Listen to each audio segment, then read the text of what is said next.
Move करें, हटा दूं?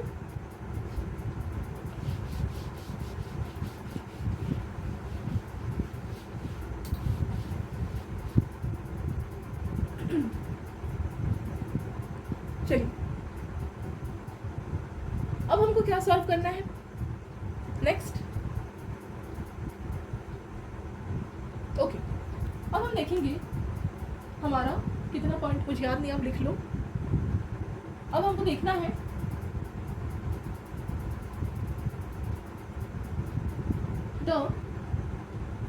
मैं जो पॉइंट लिखवा रही हूँ आप लिखो पहले। द कार्बोकैटायन formation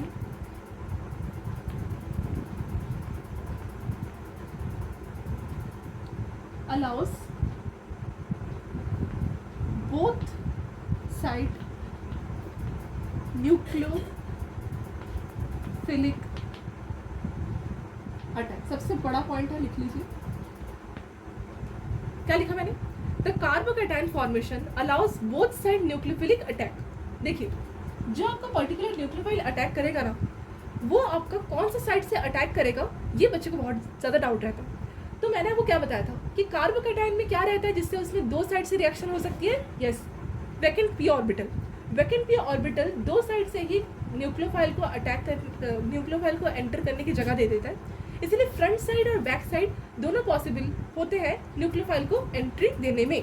ठीक है, सो इसमें कार्बोकैटायन का ये खासियत होता है। सो SN1 में दो तरीके से पॉसिबिलिटी है। अब अगर आपका इन्वर्शन रिएक्शन,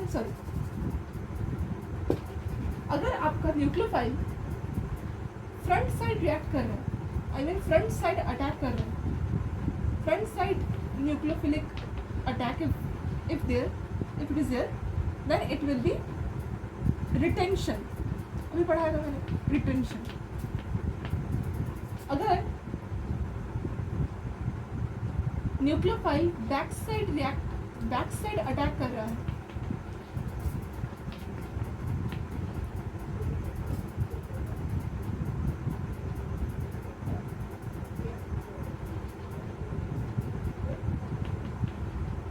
वो क्या हो जाएगा? Inversion product. ये प्रोडक्ट्स की बात हो रही है, ठीक है। ये मैंने अभी आपको बताया था। अब इसका कुछ क्लियरिटी आपको मैंने दिया नहीं था, वही दे रही हूँ। देखिए, यहाँ तक तो क्लियर हो गया कि कार्बोकैटायन दो तरीके से न्यूक्लियोफाइल को एंट्री दे सकते हैं, फ्रंट साइड और बैक साइड। बताया जाता है कि न्यूक्लियोफाइल में अगर फ्रंट साइड पॉसिबल है न्यूक्लियोफाइल को एंट्री देने में, तो फ्रंट साइड ही हम पहले चेक कर लेते हैं, क्योंकि इन फर्दर क्या होता है, SN2 में ना बैक साइड देखा जाता है। हम वो भी पढ़ेंगे कि SN2 में क्यों बैक साइड देखा जाता है। तो ना अगर हम बैक साइड कर देते हैं ना SN1 में, तो ना जब हमारे पास प्रोडक्ट आता है तो समझ नहीं आता कि ये SN2 था या SN1 था। तो अगर SN1 में हमको फ्रंट साइड जगह मिल रही है घुसने की, न्यूक्लियोफाइल को जगह मिल रही है, तो क्यों ना वो फर्स्ट फ्रंट साइड से ही अटैक कर दे। ठीक है, जब न्यूक्लियोफाइल फ्रंट साइड से अटैक करता है तो डेफिनेटली आपका प्रोडक्ट क्या आएगा? रिटेंशन। रिटेंशन मतलब मिरर इमेज नहीं आएगा, बल्कि जो आपका फंक्शनल ग्रुप था, मतलब जो आपका हैलाइड ग्रुप था, वो एक्सचेंज हो जाएगा विद द गुड न्यूक्लियोफाइल और वो निकल जाएगा as a good leaving group. ठीक है, ठीक है, एक बार हम लिविंग ग्रुप का ऑर्डर देख लेते हैं। लिविंग ग्रुप क्या होता है? यहाँ तक क्लियर हो गया? देखिए, what is leaving group?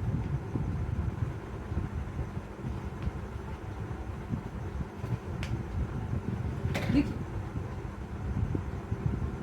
Living group are those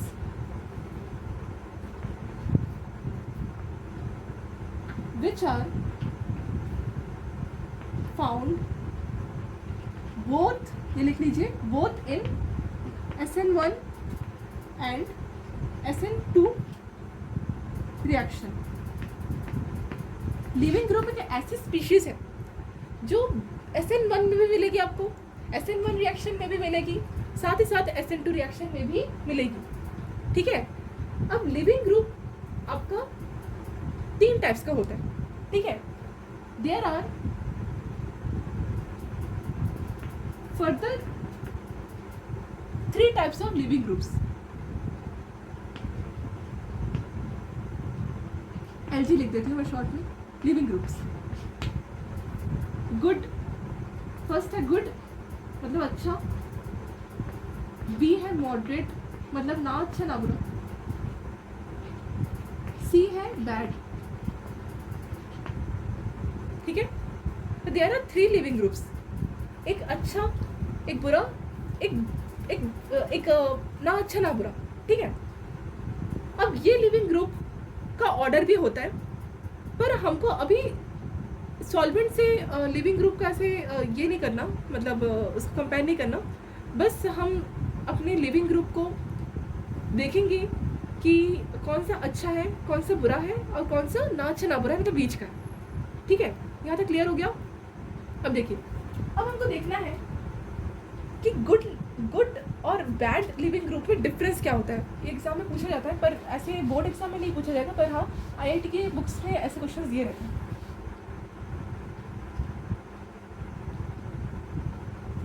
good leaving group, moderate की बात नहीं कर रही हूँ मैं, पहले आप गुड लिविंग ग्रुप्स देख लीजिए।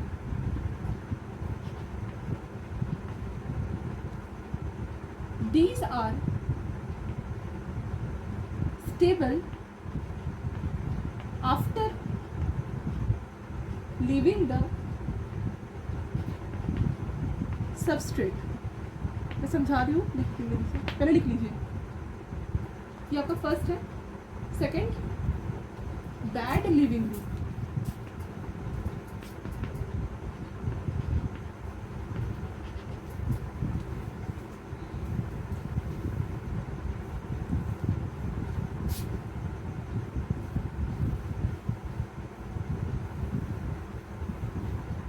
बैड लिविंग ग्रुप मतलब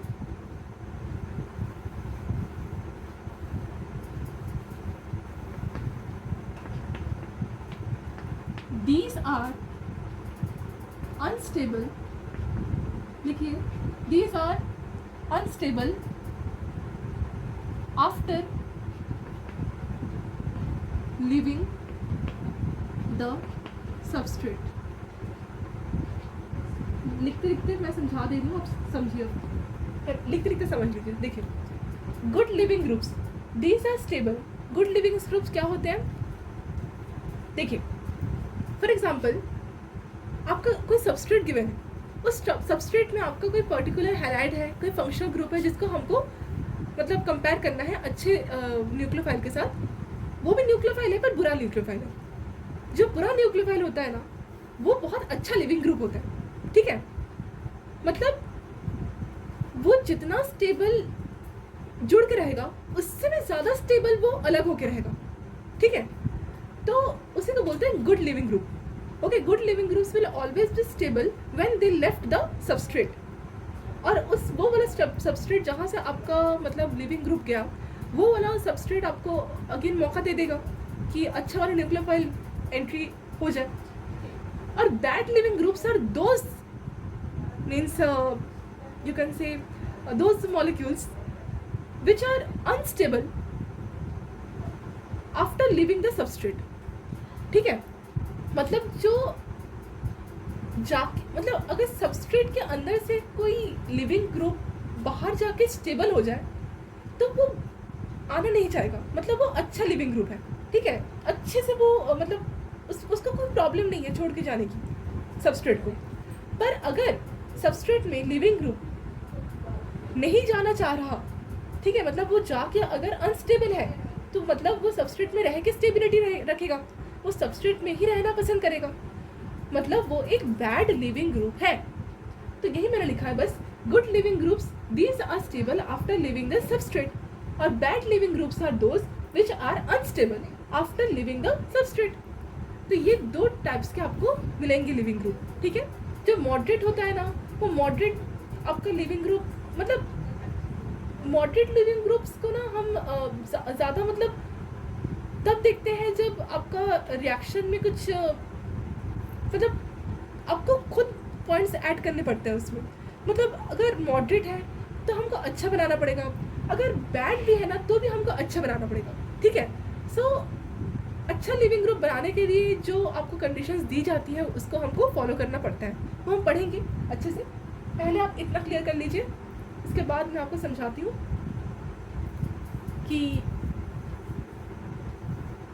लिविंग ग्रुप कैसे लीव होते हैं, ठीक है। यहाँ तक क्लियर हो गया? चलिए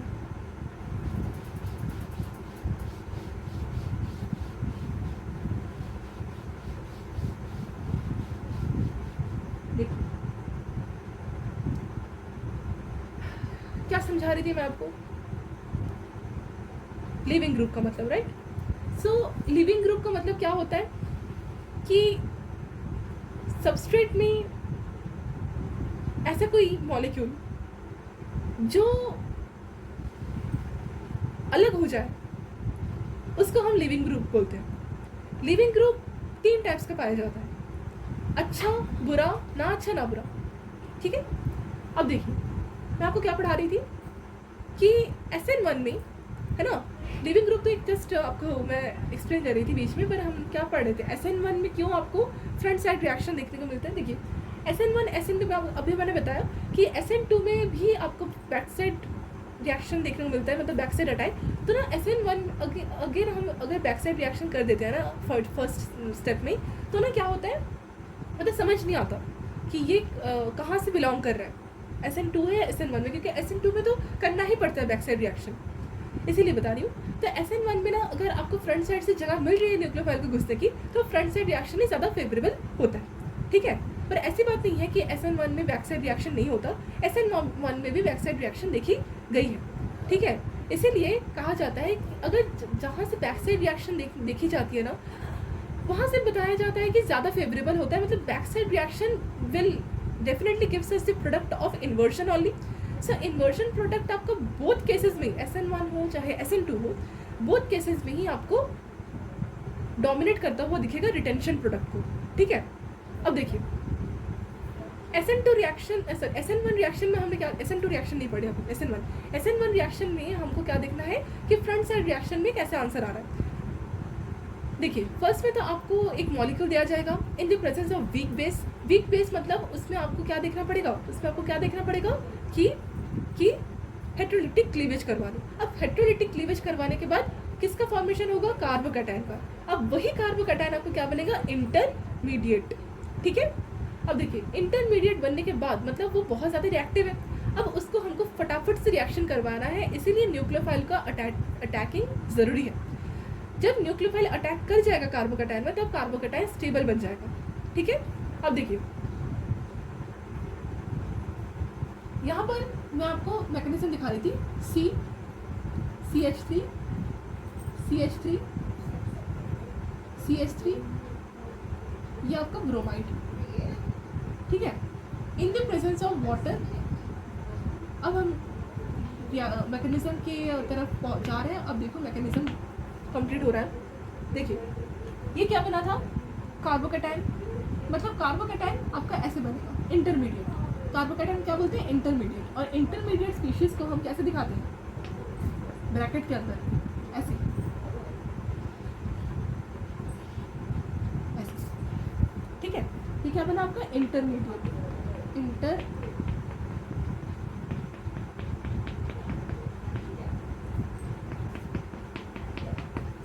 इंटरमीडिएट। इसके बाद इस वाले प्लस चार्ज में हमने क्या किया, ऑक्सीजन का लोन पेयर को अट्रैक्ट किया, ठीक है। देखिए ऐसे दिखाऊं या ऐसे दिखाऊं, CH3 CH3 CH3 O H plus charge आ गया ऑक्सीजन में, साथ साथ एक लोन पेयर रहा ऑक्सीजन में, तो प्लस चार्ज आया। उसके बाद क्या करेंगे, अगेन हम वाटर के साथ रिएक्ट करवाएंगे। यहाँ पर ऑक्सीजन में प्रोटोनेशन हुआ, मतलब ऑक्सीजन का प्रोटॉन की संख्या बढ़ गई, ठीक है। अब देखिए अब क्या करेंगे हम, ये बात है, अब क्या करेंगे, अगेन हम वाटर के रिएक्शन करवाएंगे, वाटर के साथ रिएक्शन करवाएंगे, ठीक है। इसको बोलते हैं हम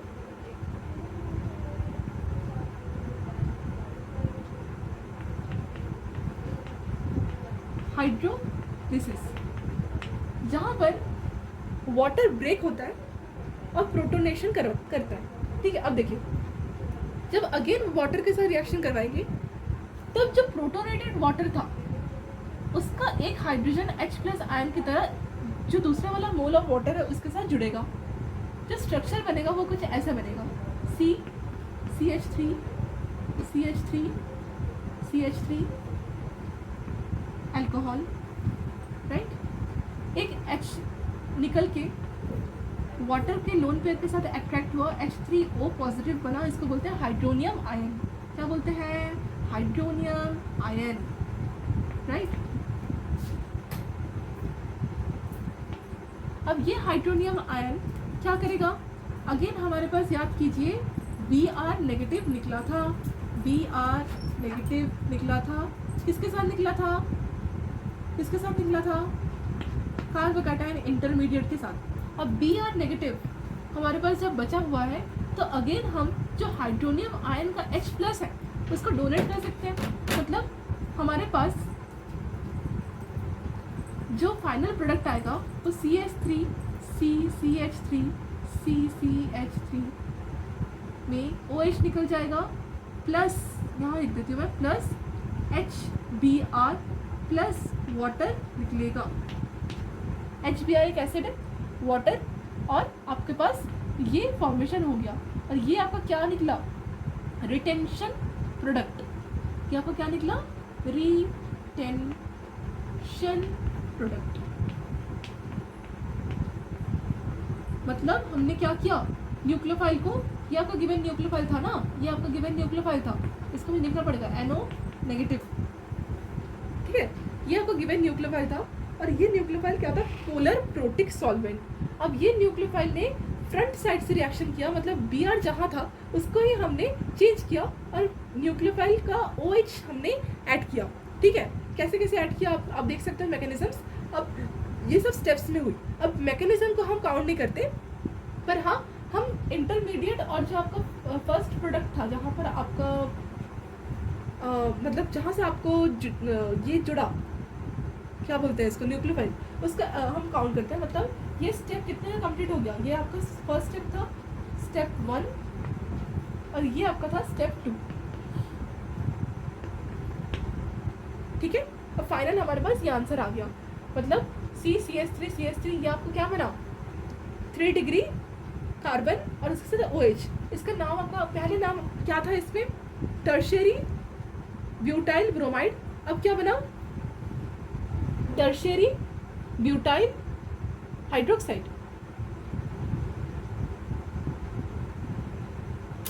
टर्शियरी ब्यूटेनॉल। ठीक है, देखिए ये आपका आंसर आया और आपको पता होगा कि ये आपका न्यूक्लियोफाइल है। कौन सा? OH negative. यहाँ तक क्लियर हो गया? मैकेनिज्म क्लियर हुआ आपको? अब इसका हम उल्टा प्रोडक्ट देखते हैं जो इन्वर्शन करके आएगा। रिटेंशन प्रोडक्ट मतलब क्या हुआ? ये फ्रंट साइड रिएक्ट हुआ, फ्रंट साइड ऐसे। ठीक है, और जो आपका इन्वर्शन प्रोडक्ट आएगा ना वो बैक साइड से आएगा। देखिए दोनों ही जगह से खाली है, पर करना हमको एक बार में एक ही साइड से ना। हमने पहला रिटेंशन से किया।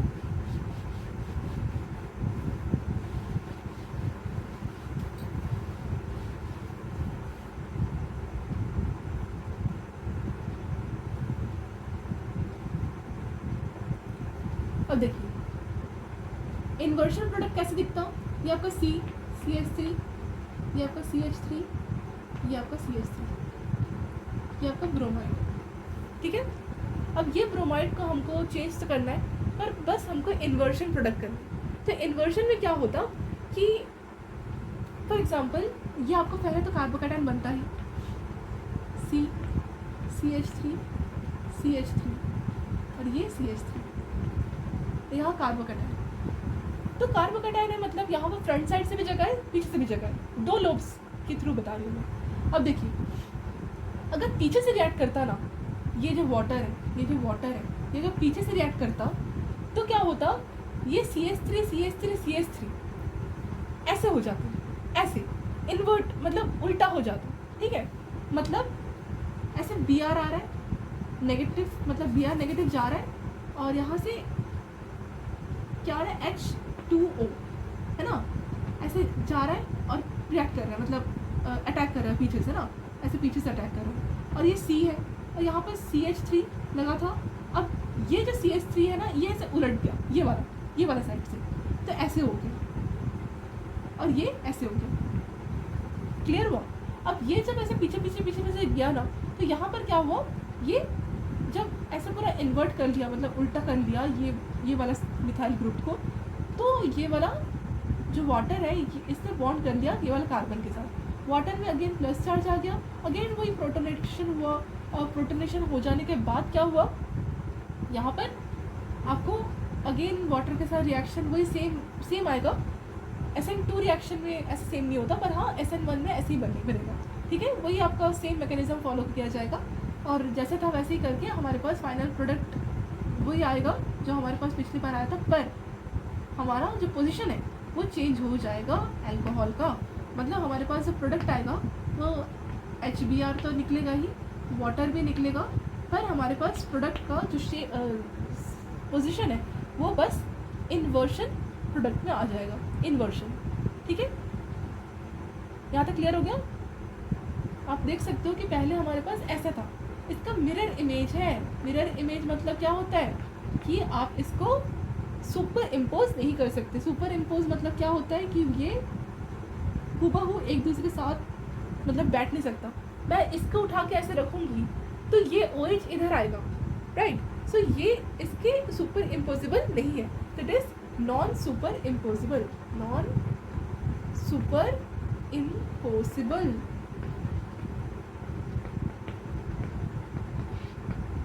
क्लियर? यहाँ तक क्लियर हो गया? समझ आया आपको? अब ये आपका होता है ना, तो बताया जाता है कि inversion products every time retention product को क्या कर देते हैं, डोमिनेट कर देते हैं, ठीक है।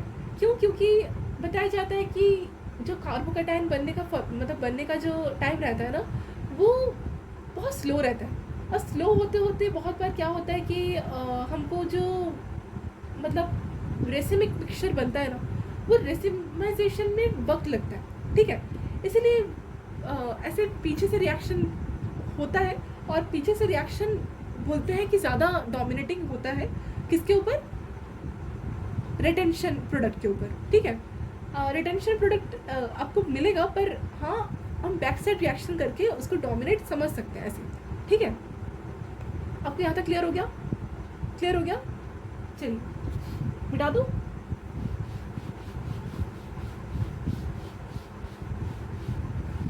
नेक्स्ट पॉइंट लिखिए।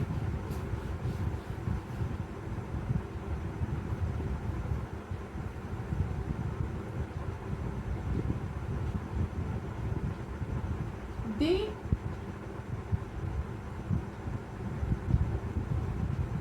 gave racemic mixture। देखिए, रेसिमिक मिक्सचर देते हैं कौन? SN1। ये रेसिमिक मिक्सचर क्या होता है? देखिए, रेसिमिक मिक्सचर ऐसा मिक्सचर होता है जहाँ पर एनांशियोमर जो बनता है, एनांशियोमर अभी मैंने बताया कि एनांशियोमर मतलब मिरर इमेज, ठीक है। एनांशियोमर मतलब होता है मिरर इमेज, और एनांशियोमर जब बनेगा ना तो दो ही बनेगा, ठीक है। मतलब फॉर एग्जांपल ये वाला एग्जांपल मैं बता रही थी आपको, CH3 C CH3 CH3 और Br, ठीक है। इसका एनांशियोमर कैसे बना था? ऐसे।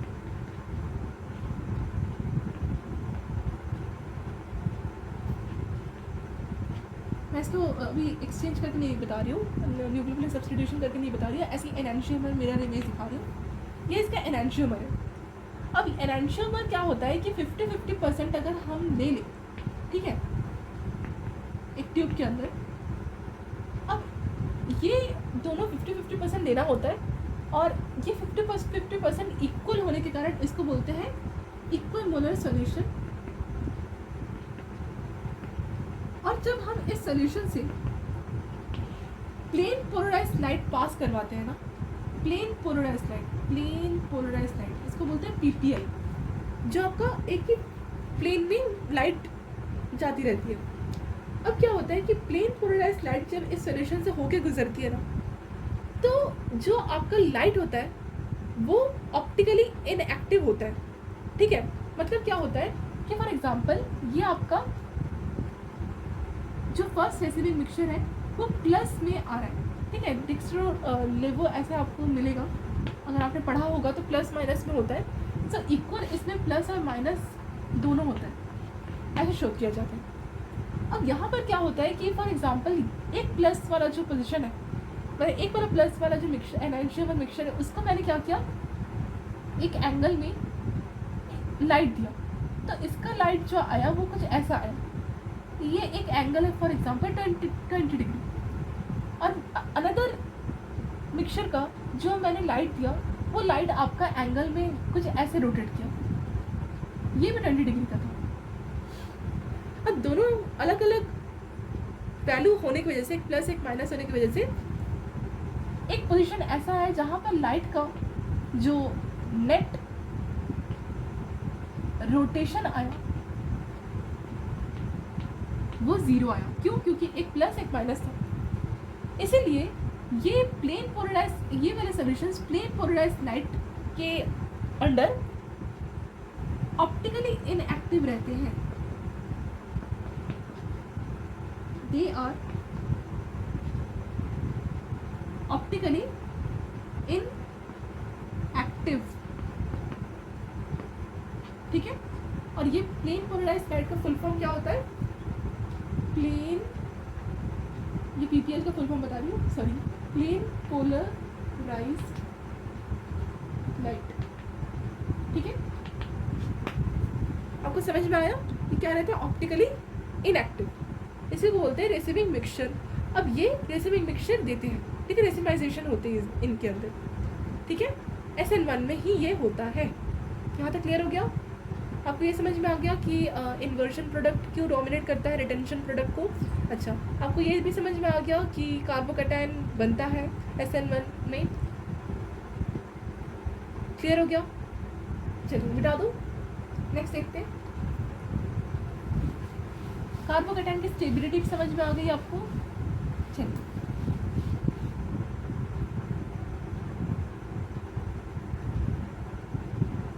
कुछ छूट रहा है क्या?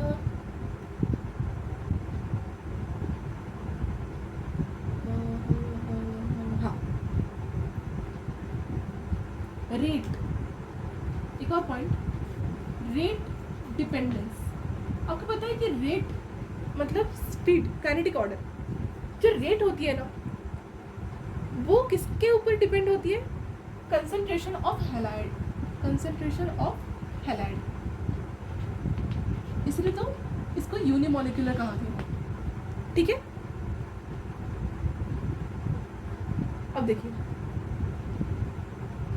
नेक्स्ट है, यहाँ तक क्लियर हो गया, कार्बोकैटायन बन गया। हाँ, एक और था कि जो आपका सॉल्वेशन एनर्जी था वो किस में कन्वर्ट हुआ था? एक्टिवेशन एनर्जी में। क्या होता है एक्टिवेशन एनर्जी?